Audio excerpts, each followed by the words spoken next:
For today's video mga kairog, andito po ako sa Motorfall. Dito lang po ito sa likod ng office namin. Ang Motorfall po na ito ay dito inaayos yung mga sirang equipment or dito nire-refer yung mga sirang equipment, yung mga kagamitan na ginagamit sa aming construction firm. Ayan po, nag-ikot-ikot lang po kami dito dahil lunchtime naman habang nagpapahinga dahil yung mga kasamahan ko tulog. What? Walang ilaw, patay ang ilaw kaya naisipan naming mag-ikot-ikot. At nakita po namin dito na nangunguha sila ng buko. At ayan na nga po. Nilapitan namin siya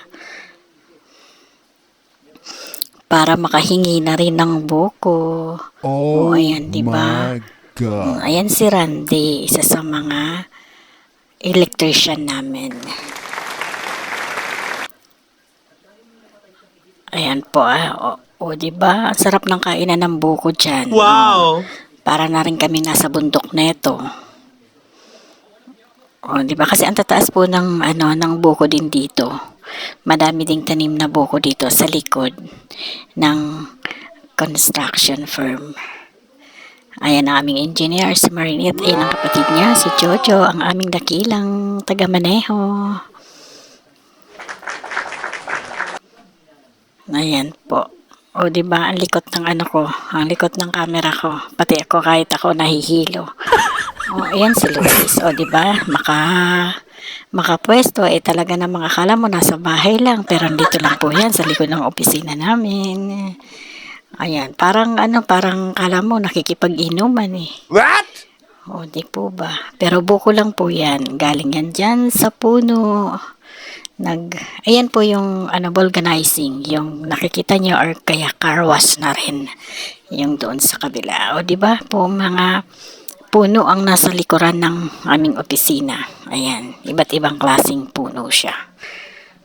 Ayan, ito po ay pag-aari ng Cuerpo Family. At pasalamat na rin ako na nalapabilang ako sa family na to, sa company na to.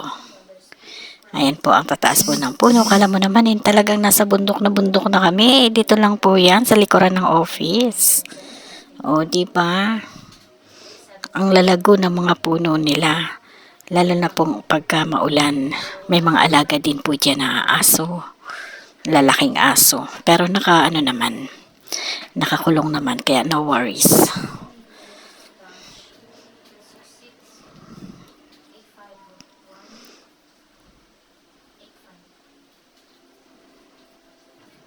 Ayan po yung sinasabi ko sa inyong car wash. Yan, banda yung may na yun. Diyan nililinis yung mga sasakyan or kaya inaayos yung may mga sirang sasakyan, yung mga service or truck. Ayan, dun po inaayos. Yan, diba si Lutis ang sarap pagkakain ng buko. May kasama niya pa yung kanyang alagang aso. Ayan, dito lang, yan po yung truck. Dito lang po yan sa likuran ng opisina. Lunchtime naman, kaya nag-ikot-ikot kami. First time kong makapunta sa likod na to dahil hindi ako pumupunta dito. Ayan, kaya first time kong nakarating dyan. Diba, nakapag-video na rin at the same time. Nakapamasyal na ako. Akala ko walang ganito dito. Yun pala meron. Akala ko yung